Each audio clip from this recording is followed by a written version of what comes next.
ಕೆಲವು ವಿದ್ಯಾರ್ಥಿಗಳಿಗೆ NIT national institute of technology ಮತ್ತು IITನಲ್ಲಿ ಇಂಜಿನಿಯರಿಂಗ್ ಮಾಡಬೇಕನ್ನೋ ಆಸೆ ಇರುತ್ತೆ. ಯಾರ್ಯಾರು NITಗಳಲ್ಲಿ ಸೀಟ್ ತಗೋಬೇಕಂದ್ರೆ ಅವರು KCETಯಿಂದ ಮಾಡಲಿಕ್ಕೆ ಆಗೋದಿಲ್ಲ. ಅವರು PUC ಎಕ್ಸಾಮ್ನಾದ ನಂತರ JEE mains joint entrance examination mains ಅಂತ ಒಂದು ಎಕ್ಸಾಮಿನೇಷನ್ ಬರೀಬೇಕಾಗುತ್ತೆ. ಇದು ಕೂಡ conducted by central government by NTA. ಇಲ್ಲಿ 75 ಕ್ವಶನ್ಸ್ ಇರುತ್ತೆ to be answered in 3 hours. ಇಲ್ಲಿ ಆನ್ಲೈನ್ ಎಕ್ಸಾಮಿನೇಷನ್ ಇರೋದ್ರಿಂದ ಲ್ಯಾಬ್ಗಳಲ್ಲಿ ಮಾಡಬೇಕಾಗುತ್ತೆ. ಒಂದು ವಾರದ ಮೇಲೆ ಎಕ್ಸಾಮ್ಸ್ ನಡೆಯುತ್ತೆ ಇನ್ ಡಿಫ್ರೆಂಟ್ ಬ್ಯಾಚಸ್.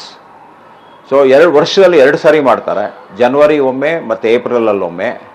ನೀವು ಒಂದೇ ಒಂದು ಅಟೆಂಪ್ಟ್ ಮಾಡ್ಬೋದು, ಇಲ್ಲ ಎರಡನ್ನೂ ಅಟೆಂಪ್ಟ್ ಮಾಡ್ಬೋದು. ನೀವು 2 ಅಟೆಂಪ್ಟ್ ಮಾಡಿದರೆ ನಿಮಗೆ ಅಡ್ವಾಂಟೇಜ್ ಏನಂದರೆ ಬೆಸ್ಟ್ ಆಫ್ ದಿ 2 ತಗೊಳ್ತಾರೆ. It could be either the first attempt or the second attempt. ಒಂದು ವೇಳೆ ನೀವು ಫಸ್ಟ್ ಅಟೆಂಪ್ಟಲ್ಲೇ ತುಂಬ ಚೆನ್ನಾಗಿ ಮಾಡಿದರೆ there is no need for you to take the second attempt unless you think of better performance. ಇದೊಂದು ನಿಮಗೆ ಅಡ್ವಾಂಟೇಜ್ ಇರುತ್ತೆ. ಆಮೇಲೆ ನಿಮಗೆ JEE ಮೇನಲ್ಲಿ 25 from physics, 25 from chemistry, 25 from mathematics questions ಇರುತ್ತೆ. ಅದರಲ್ಲಿ 50% ಫಸ್ಟ್ ಇಯರ್ ಪೋರ್ಷನಿಂದ ಇರುತ್ತೆ, 50% ಸೆಕೆಂಡ್ ಇಯರ್ ಪೋರ್ಷನ್ ಅಂತ ಇರುತ್ತೆ. ಮತ್ತೊಂದು ವಿದ್ಯಾರ್ಥಿಗಳಿಗೆ ನೀವೇನು ಗಮನಿಸಬೇಕು ಅಂದರೆ ಬೋರ್ಡ್ ಎಕ್ಸಾಮಿನೇಷನ್ಗೆ ಸಿಲೆಬಸ್ ಜೊತೆಯಲ್ಲಿ ನಿಮಗೆ ಬ್ಲೂ ಪ್ರಿಂಟ್ ಬರುತ್ತೆ. ಇಂತಿಂಥ ಚಾಪ್ಟ್ರಲ್ಲಿ ಇಷ್ಟಿಷ್ಟು ಕ್ವಶನ್ ಕೊಡಲೇಬೇಕಂತ ಇರುತ್ತೆ. ಅದು ಪೇಪರ್ ಸೆಟ್ಟರ್ ಗಮನದಲ್ಲಿ ಇಟ್ಕೊಂಡು ಪೇಪರ್ ಸೆಟ್ ಮಾಡಬೇಕು ಆಗುತ್ತೆ. ಅದೇ ರೀತಿ ಏನು ಕಂಡೀಷನ್ ಇದೆ that is blue print CET, JEE main ಮತ್ತು NEET ಇರೋದಿಲ್ಲ. It is the choice of the paper setter. So paper ಸೆಟ್ಟರ್ಗೆ ಚಾಯ್ಸ್ ಇರೋದ್ರಿಂದ ಒಂದು ಚಾಪ್ಟ್ರಲ್ಲಿ ಜಾಸ್ತಿ ಕೊಡ್ಬೋದು, ಇನ್ನೊಂದರಲ್ಲಿ ಕೊಡದೇ ಇರ್ಬೋದು. So you should be prepared for all eventualities. ಇರೋದೇ ಒಂದು 20-21 ಚಾಪ್ಟರ್ ಇರುತ್ತೆ, ಅದರಲ್ಲಿ 25 ಕ್ವಶನ್ ಕೊಡ್ತಾರೆ ಅಂದರೆ ನೀವು ಗಮನಿಸಿ ನೀವೆಲ್ಲದರಲ್ಲೂ ತರೋ ಇರಬೇಕಾಗುತ್ತೆ. ಒಂದು. ಎರಡನೇದು, ಇಲ್ಲೂ ಸಹ ನೆಗೆಟಿವ್ ವ್ಯಾಲ್ಯೂಯೇಷನ್ ಇದೆ. +4 for right answer, -1 for wrong answer. Results percentile ಮೂಲಕ ಡಿಕ್ಲೇರ್ ಮಾಡ್ತಾರೆ. It's not percentage.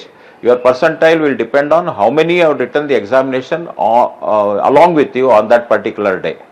ಆಮೇಲೆ ಪ್ರತಿ ಬ್ಯಾಚ್ಗೂ ಕ್ವಶನ್ ಪೇಪರ್ ಚೇಂಜ್ ಇರುತ್ತೆ. You cannot question say that my question paper was tougher, other one was easier. ಆ ರೀತಿ ಮಾಡ್ಲಿಕ್ಕೆ ಆಗೋದಿಲ್ಲ.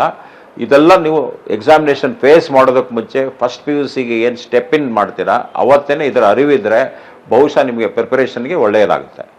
ಆಮೇಲೆ JEE ಮೇನಲ್ಲಿ ಅಬೌಟ್ 10 to 12 lakhs ಬರೀತಾರೆ. ಅದರಲ್ಲಿ ಸ್ವಲ್ಪ ಜನ ಮಾತ್ರ 1.5-2 lakhsಗೆ ಕ್ವಾಲಿಫೈಡ್ ಅಂತ ಹೇಳ್ತಾರೆ, merit wise, category wise.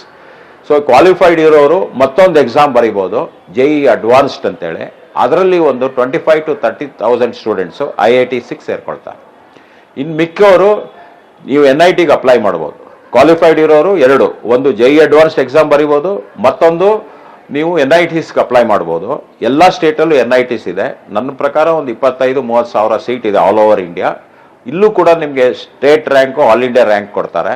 So ಈ ಕರ್ನಾಟಕದಲ್ಲಿರೋ ವಿದ್ಯಾರ್ಥಿಗಳು ಸೂರತ್ಕಲ್ಗೆ ಅಪ್ಲೈ ಮಾಡಿದ್ರೆ ಸ್ಟೇಟ್ ರ್ಯಾಂಕು, ಸ್ಟೇಟ್ ಕೋಟಾ ನೋಡಿ ಸೀಟ್ ಅಲಾಟ್ ಮಾಡ್ತಾರೆ. ನೀವು ಬೇರೆ ಸ್ಟೇಟ್ನಲ್ಲಿರೋ NITಗಳ್ಸ್ಗೆ ಅಪ್ಲೈ ಮಾಡಿದ್ರೆ other states quota, all India rank ನೋಡಿ ಅಲಾಟ್ ಮಾಡ್ತಾರೆ. ಇದು ಸ್ವಲ್ಪ ಟಫ್ ಇರುತ್ತೆ, ಅಪ್ಲಿಕೇಶನ್ ಕ್ವಶನ್ಸ್ ಜಾಸ್ತಿ ಇರುತ್ತೆ. ಆದ್ದರಿಂದ ನೀವು ಬಹಳಷ್ಟು ವರ್ಕ್ ಮಾಡಬೇಕಾಗುತ್ತೆ. ಭಯ ಪಡೋದು ಬೇಕಿಲ್ಲ, ಸಿಸ್ಟಮ್ಯಾಟಿಕ್ ಆಗಿ ಬಹಳಷ್ಟು ವರ್ಕ್ ಮಾಡಬೇಕಾಗುತ್ತೆ.